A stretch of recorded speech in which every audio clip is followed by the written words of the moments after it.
வணக்கம் ஃப்ரெண்ட்ஸ். நான் உங்கள் சாய் சக்தி பேசுகிறேன். இன்றைக்கி நிஃப்டியில் நான் எடுத்த ஒரு ட்ரேடை பற்றி உங்களுக்கு எக்ஸ்பிளைன் பண்ணுறேன். இன்றைக்கி பார்த்தீங்கன்னா மார்னிங் ஃபஸ்ட்டு கேண்டில் வந்துட்டு ஒரு பேரிஷ் கேண்டிலாக ஓப்பன் ஆகிட்டு இருந்தது with heavy volume. So market கீழே போக வாய்ப்பு இருக்குதுன்னு நினச்சேன். பட் ஆனால் வால்யூம் ப்ரொஃபைலோட ரெசிஸ்டன்ஸில் இருந்து திரும்பவும் ப்ரைஸ் புல்லிஷ் சைடில் பவுன்ஸ் ஆக ஆரம்பிச்சிது. ஸோ மேலே போகுமா கீழே வருமானு தெரியாமல் நான் வெயிட் பண்ணிட்டு பார்த்தேன். ஸோ நெக்ஸ்ட் கேண்டில் பார்த்திங்கன்னா சடனாக ஒரு சேம் வால்யூம் தான், பட் சடனாக பார்த்திங்கன்னா ப்ரைஸ் அதிக ஸ்ப்ரெட்டோட மேலே போய் வால்யூம் ப்ரொஃபைலோட ரெசிஸ்டன்ஸ் லெவலில் போய் ஹிட் ஆகி ரிவர்ஸ் ஆக ஆரம்பிச்சிது.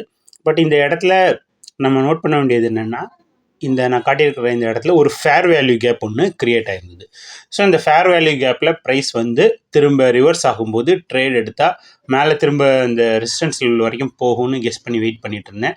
ஸோ இதுக்கேற்ற மாதிரியே பார்த்திங்கன்னா சரியாக 11 மணிக்கு ஒரு ஃபேர் வேல்யூ கேப்புக்குள்ளே வந்த உடனே ப்ரைஸ் திரும்ப ரிவர்ஸ் ஆகி மேலே போக ஆரம்பிச்சிது.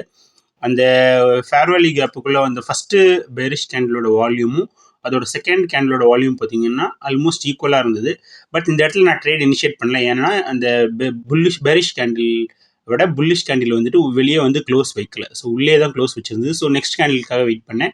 நெக்ஸ்ட் கேண்டில் பார்த்தீங்கன்னா ஃபேர் வேல்யூ கேப்புக்கு வெளியே அந்த முன்னாடி இருக்கக்கூடிய அந்த பேரிஷ் கேண்டிலுக்கு மேலே க்ளோஸ் வச்சுது. ஸோ இந்த இடத்துல இந்த கேண்டிலோட ஓப்பனிங்கில் நான் லிமிட் ஆர்டர் போட்டு ஸ்டாப் லாஸ் வந்து இந்த பேரிஷ் கேண்டிலோட கீழே வச்சேன். டேக் ப்ராஃபிட் வந்துட்டு அந்த வால்யூம் ப்ரொஃபைலோட ரெசிஸ்டன்ஸ் லெவலில் டச் பண்ணுறதுக்கு வச்சேன். 1:3 ரிவார்ட் ரேஷியோ.